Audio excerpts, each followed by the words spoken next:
जय श्री कृष्ण, जय सिया राम। श्री रामचंद्र जी और श्री कृष्ण जी ही परम ब्रह्म हैं।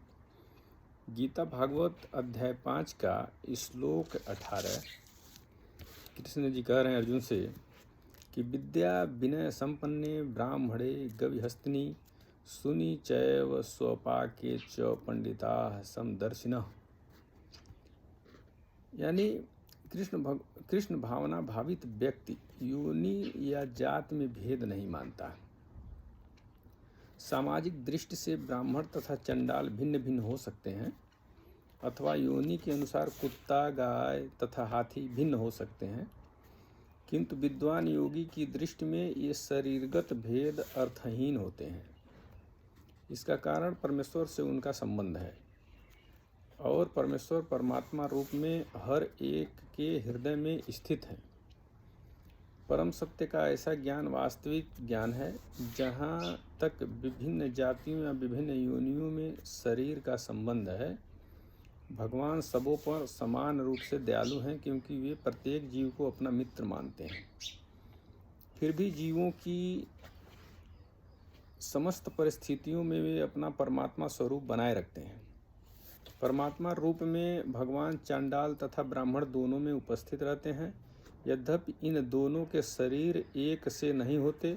शरीर तो प्रकृति के गुणों के द्वारा उत्पन्न हुए हैं, किंतु शरीर के भीतर आत्मा तथा परमात्मा समान आध्यात्मिक गुण वाले हैं। परंतु आत्मा तथा परमात्मा की यह समानता उन्हें मात्रात्मक दृष्टि से समान नहीं बनाती है, क्योंकि व्यष्टि आत्मा किसी विशेष शरीर में उपस्थित होता है, किंतु परमात्मा प्रत्येक शरीर में है।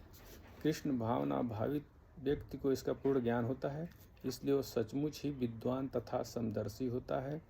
आत्मा तथा परमात्मा के लक्षण समान हैं, क्योंकि दोनों चेतन, शाश्वत तथा आनंदमय हैं, किंतु अंतर इतना ही है कि आत्मा शरीर की सीमा के भीतर सचेतन रहता है, जबकि परमात्मा सभी शरीर में सचेतन है।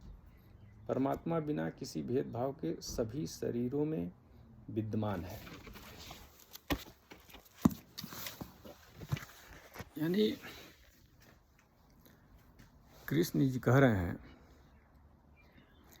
कि जो कृष्ण भावना भावित हो जाता है, जो भगवान को मानता है, जो ब्रह्म को समझता है, उसके लिए जाति पाति या योनि का मतलब होता है किसी भी प्राणी, जैसे पशु, पक्षी, इस इंसान, मनुष्य, ये सब अलग अलग योनि हैं। तो किसी भी योनि और किसी भी जाति को एक रूप में देखता है जो ब्रह्म को समझ जाता है। यानी सारे जीव ब्रह्म के अंश हैं, सबके अंदर आत्मा रहता है और सबके अंदर परमात्मा समान रूप से रहता है।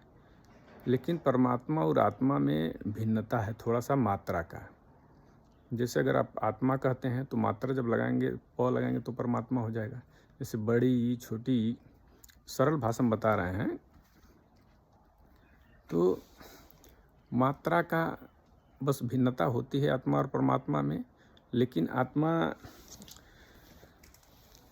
परमात्मा जो है वो परमात्मा है, समान रूप से सबके शरीर में है परमात्मा। आप किसी भी, अगर चांडाल है और ब्राह्मण है तो आप यही कहेंगे, देखो ये चांडाल है, ये ब्राह्मण है, दोनों के अंदर आत्मा है। लेकिन चंडाल हो या ब्राह्मण हो, परमात्मा एक समान सबके अंदर रहता है। तो इसलिए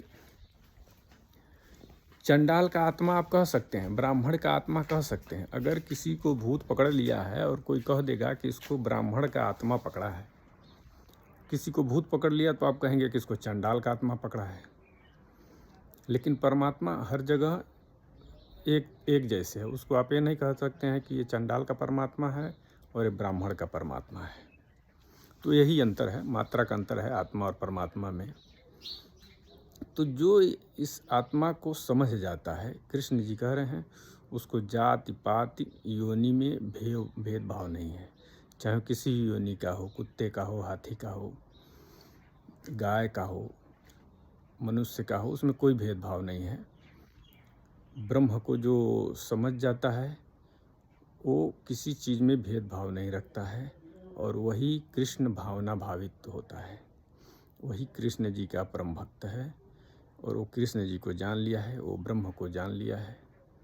यही कृष्ण जी अर्जुन से कह रहे हैं। यानी जो किसी भी जाति में, किसी भी प्राणी में भेदभाव न करता हो, जिसको सारे जीवों में एक ही परमात्मा नजर आता हो, वही ब्रह्म को जान चुका है। जय श्री कृष्ण, जय सिया राम।